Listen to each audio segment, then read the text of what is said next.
was this gotcha thing. So for those of you who don't know, there is this tweet that's going around that you can retweet, and apparently an employee will respond with one of the talents. My first memories of Hololive production must be when I started watching Himemori Luna. I remember watching her in clips for Asakoko and her Metroid VOD. She was super fun to watch, and I've enjoyed watching her grow. Oh man, you guys remember?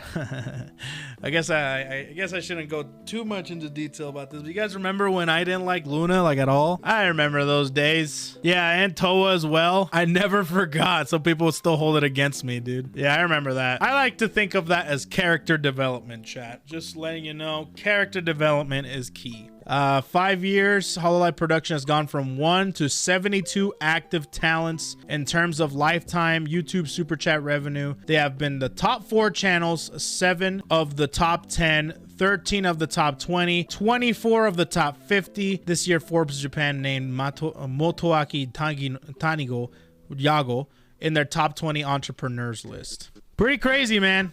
Definitely knows how to make a company. What are you talking about? Oh shit. It would have been really funny if Giri was the reason. Giri and Keisan was the reason I get banned on Twitch. Don't worry about that fan art. Someone got fucked on Twitch and came back after a 7-day vacation.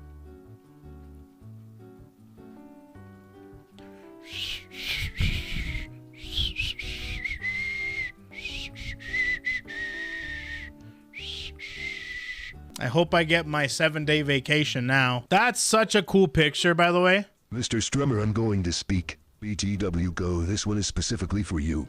If you had the choice of action, Anarchy would pay $5,000 for a lesson in belly dancing. Would you take that offer? Emotional damage! The flavor today. If I had the choice of action and Aki would pay $5,000 for a lesson in belly dancing. You mean she would charge $5,000 for a belly dancing session? Would I do it? Yes. In a heartbeat. Hololive, Twitter, gotcha, Aki Rosenthal. Dude, I hope I get Aki. Give me Aki. Can we somehow sway the Hololive employee to give me Aki? I want Aki. Was this gotcha thing? So for those of you who don't know, there is this tweet that's going around that you can retweet, and apparently an employee will respond with one of the talents. Let's see. It's the 5th anniversary for Hololive production today. Thank you for always supporting our talents. When did you start watching us? What streams have you enjoyed the most? Share your favorite moments with Hololive EN and Holo Tempest. Wow. Okay. I guess I should go ahead and do this right now, huh? I've been watching since September? I think it was April or May when I started watching Hololive. And I think we all know the story. Clip of Rushia was going about on Twitter, found the clip, found the channel, and then I started watching a whole bunch of other ones through the recommended feed. Only a few clips existed of these girls, and that's when I stumbled across the Penta clip. I stumbled across the Corone clip, the one where she starts speaking English, and then all of a sudden everyone came out of the woodworks from her chat. All the English speakers started showing up. I love that clip. That clip was really great. And then I found, of course, the Coco clip of her with Asakoko. Good morning, motherfuckers. And then I started going down from there, man. I kept trudging down. Found the clip where Coco slammed her nipples on the door. Found the clip where Miko said the fuck you thing. The legendary Statue of Liberty English Elite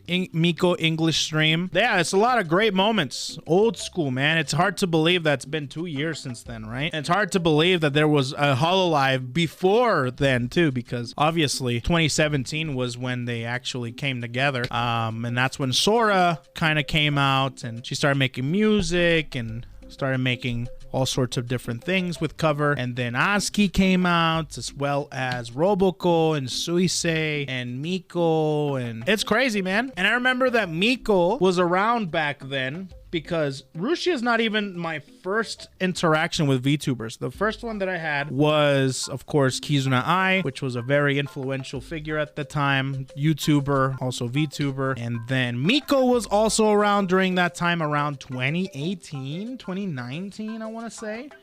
I remember when I would tune in to Kizuna Ai's streams. I'm sorry, not her stream, her YouTube videos of her playing Mario Odyssey, and they had the subtitles. I'm like, this is pretty great. I kind of fell off from there, but I did see Miko's infamous N-word clip. God, it still makes me laugh to this day, to be honest with you. But it was a pretty funny moment. That's for damn sure. I don't know if that was in 2019 or I think that was 2019, I want to say, the Miko clip. So technically speaking, Miko is the first I don't even know if she was with Hololive at that time. I think she wasn't. I think she was independent, and then she came on back when Hololive was kind of more the shoujo-esque. Same thing with Suisei. Suisei was also kind of independent until she came on to Hololive and worked for them. And now look where they are. Right now, in terms of moments throughout my experience with Hololive, God, there's so many. Of course, you know, we gotta talk about the Coco 3D stream, the Marin and Coco stream. I also really like the Corone endurance streams that she had. I remember the Kirby ones. The Kirby endurance streams were really fun because she was trying to do a challenge of trying to do every single boss fight without dying, and that was actually like really like fun to watch. I think that's good for the regular Hololive one, but I think with Holo EN, besides the Holo Talk, I really liked it when Gura came out and declared the title of Best Rhythm Gamer. I think that was pretty sweet when Gura was like, just came out and did Muse Dash and turned out to be like one of the greatest players freaking ever, dude. FCing a crazy hard song. That was cool. That was sick. I will never forget that. Holo Tempest, I think definitely they're more recent. So with Holo Tempest, I gotta say, I don't know, the underwear arc, which was very recent, like a couple days ago, was very recent, but at the same time, it's probably like the most favorite moment. I will say that Vesper's debut was pretty freaking wholesome and very fun to watch, right? Very fun to watch, right? Vespers, and also the fact that Vesper is like, you know what, Vesper reminds me of my cousin. I have a cousin that's just like Vesper. He's the one that had the Yu-Gi-Oh, the Ghost Rare Yu-Gi-Oh cards, and he was very big into Yu-Gi-Oh, but now he's a Magic player. There was a Vesper quote that I'll never forget. What was it? It was, while you guys were having sex, I stayed home and studied the blade. That shit will forever be one of my favorite quotes that has come out of Hololive. That shit killed me, dude. That's one of my favorite quotes of all time, dude. Yeah, while you're having premarital sex, I was studying the blade. That's the direct quote. Yep, that shit was so funny. Yeah, that's probably what I would say are the moments that I enjoyed the most. Oh yeah, the Good Girl Sexy, that was pretty funny. But yeah, fifth anniversary, man.